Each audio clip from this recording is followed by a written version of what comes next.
we use language to help them learn math. You know, if they're very artistic, so we use it to teach them their alphabet, their alphabets. You know, we always seeing like there's some children who love small objects and it's so difficult for them to do their math. But you take the small objects to math and like they're so engaged. They don't.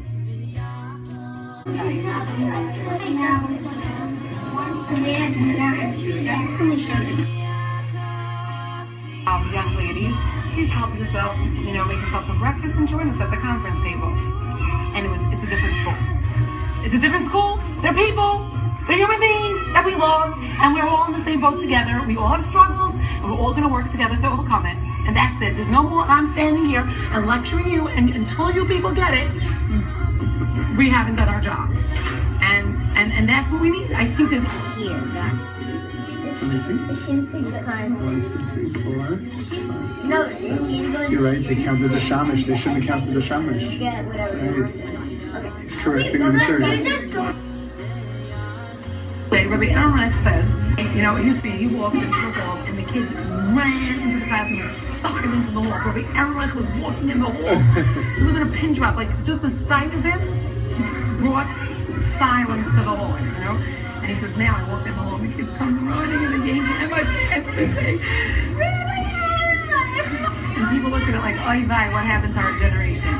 He said, but I see it as you just get that HaKadosh Baruch Hu has given us, that today our children, the barrier, we cannot, in this world, raise our children with the barriers that we one time had between parents and children.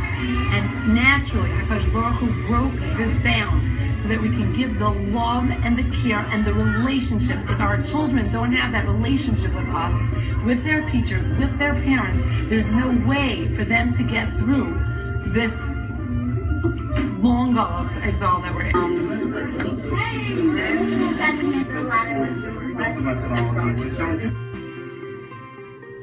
Like the yeshiva about the Solomon says on the Shemitah, and he said that our methods of education, he said everything that's artificial has side effects. And usually, you know, medication helps you, no matter you have a stomachache from it or other side effects. He said our chinuch system is artificial.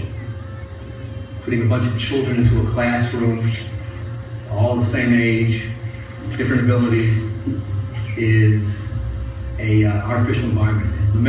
Therefore, it's there's many side effects, and so the children struggle in many ways. The school approach, the one size fits all, that the idea of differentiating is an exception, except for not the rule. That I will only differentiate if the child absolutely needs it. So once I heard from Masio, and I, did a lot of internal soul searching, I started the Gedol would say, and I heard it from Solomon, I heard it from Yisrael Belsky, I heard it from Ephraim Waxman, different inventions, and they all are bemoaning the fact that our children were not getting education out there. All we're talking about. The Dalet Bonim and Pesach, they're all talking about it. The Torah is begging for individuality. And the Chovos HaTalmidim says it clear. But nobody has an answer what direction. The Gedol are all saying it's a problem. It's artificial. Our children are suffering. We're not reaching the kids. Everybody talks about it. But they don't take the next step and say, well, what is an alternative? And I see here almost 100% of the class on task all the time. It's amazing to me. I drop my jaw. I walk in, and the enthusiasm, it goes on and on and on. And I've watched Marwell classes for years, and I've given guidance to verbatim and observed and all kinds of things. And you just have, there are kids that just don't take to the system. They take to the system here because of the Al Pi Darka.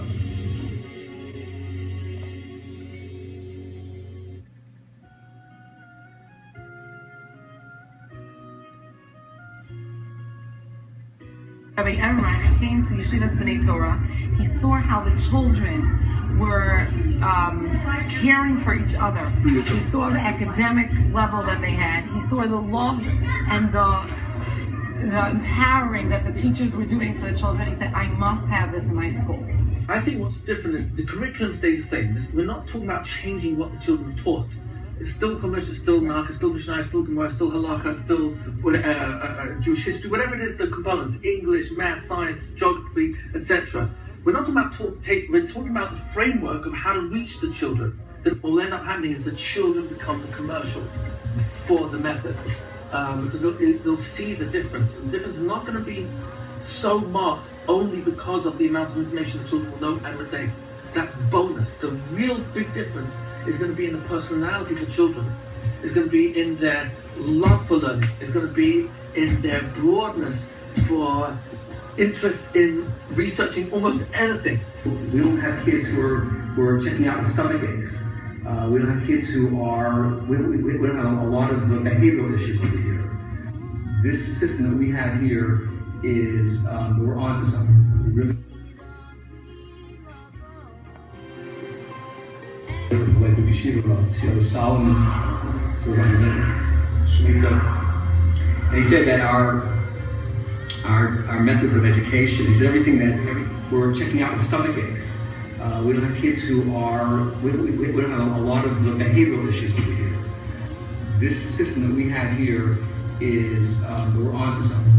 Really, it's not a facade, because you can't have a facade and be successful in Finland.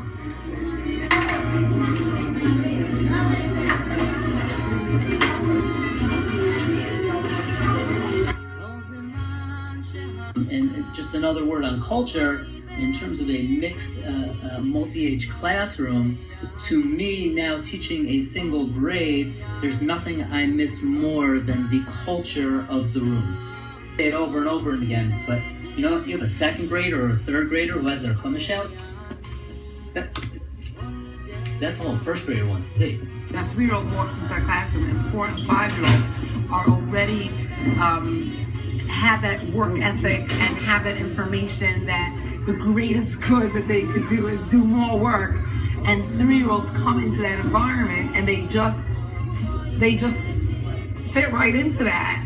And they desire to do the work of a 4- and 5-year-old. It's an amazing thing. Besides which, a 3-year-old is being so exposed to language and math, and the 3-year-olds listening and they learn. So what we're doing is allowing children to be, that are 3, have that exposure to be able to get. And the same thing, a 6-year-old who's in the classroom with 9-year-olds that are doing long division, it's like a she'iva, and if the child has the ability to do it, they're doing it. All this benefit from, first of all, that responsibility of being a role model. What we're doing is giving that gift to 5-year-olds and 9-year-olds and 12-year-olds that there's like, my actions make a difference. You said that you have to do next. It's the one out. It's gonna be the one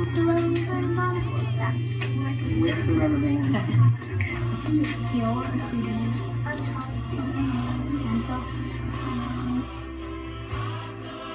Giving it over to someone else, that's you really got it.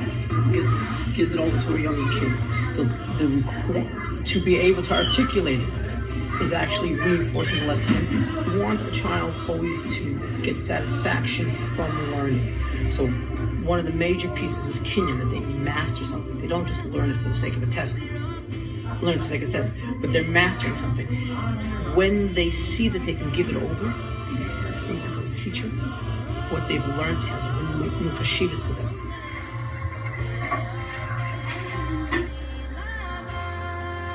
So I have 43 Muslims, 3 of Satmar, 2 of Basel 45th and 48, Bells, Rachmanstrif, Vishnitz. All 43 went to Moshe Wilson, his shkiach there, Torah, and they went and said, Rieti is giving us training with all these zachim, props, and pictures, and teaching 630 mitzvahs and memory systems using physical items, and we have a problem. Number one, we don't have one of us, our teachers, taught this way. And that's a good question. Number 2, there's no Masorah for this. We have no transmission in our in our books that says, use this prop to teach emunah, to teach conviction in God's existence and in His supervision of the world. So they said, are we allowed to use this? Because we've never seen this before. It's making sense to us, but it doesn't. We never had this before. What was his answer? Amazing answer. Well, he said, help me to understand something. There's something he's allowed to create new kingdom, new tools every day to destroy our children's minds and kidnap their souls. We're not allowed to create new kingdom. We're not allowed to create new tools to save them. That was his answer. Organizational, cultural change is the hardest thing. And we know, the sign of greatness, really in any segment, is are you willing to put your toe in the water, and you're not sitting if it's cold or hot. We're excited about it. And as Rabbi Aaron mentioned, but also we're cautious. We're starting something that we've never done before. Some are traditional classes, right? You went to first grade, second grade, and they're still using the smart boards. We are engaging, and again, we were the first schools to bring it in. We have some teachers that says, what do you mean? The tradition is that you use the blackboard, So, but that's not the, you gotta keep on, the hardest thing in the human condition is change. So if we weren't confident that we're behind this program fully, we would not bring it in. But Alfie Doctor seems to be doing it. Seems to be reaching, not just teaching. It's a good one. We reach, we don't just teach.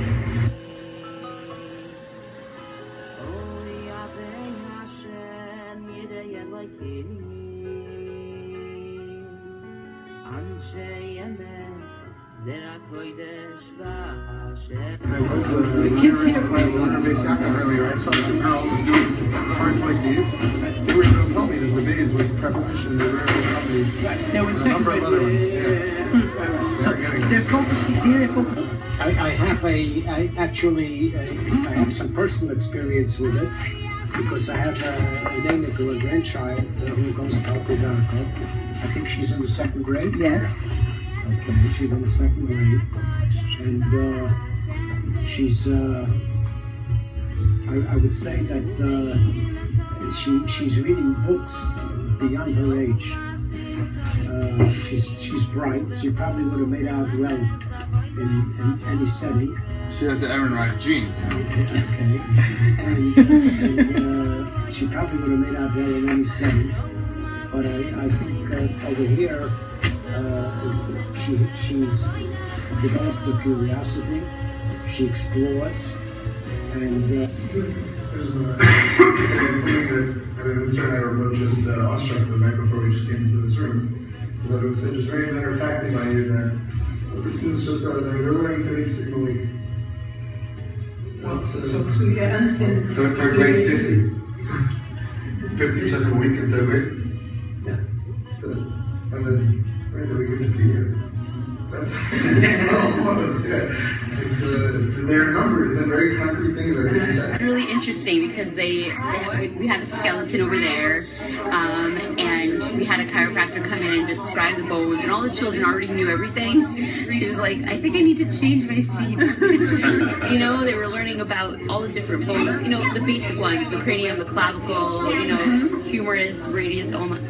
I'm just like, I learned that in college last year, and they're learning it now, and they really understand it.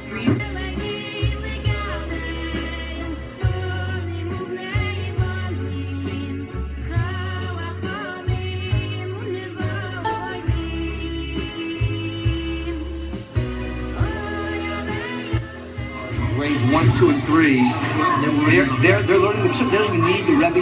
There might be a word or two here or there.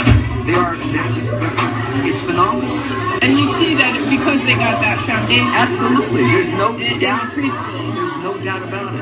It's interesting. There's a first grade here, and the first grade Rebbe who was married to a Torontonian. So when he got the job here, he came up to my yeshiva, and he observed my Rebbe in first grade. We have more time in Maro, and yet we don't learn as much in Toronto as they do here. And this school here, this Rebbe here, who was brand new, was going beyond. So I said to the Rebbe here, let me give you a few possible reasons why this may be. And I said, maybe it's a different clientele, or maybe the parents aren't as interested. He says to me, no, it has to do with that. It has to do with the fact that these children come in like sponges. Their minds are so turned on and so open. Their ability to acquire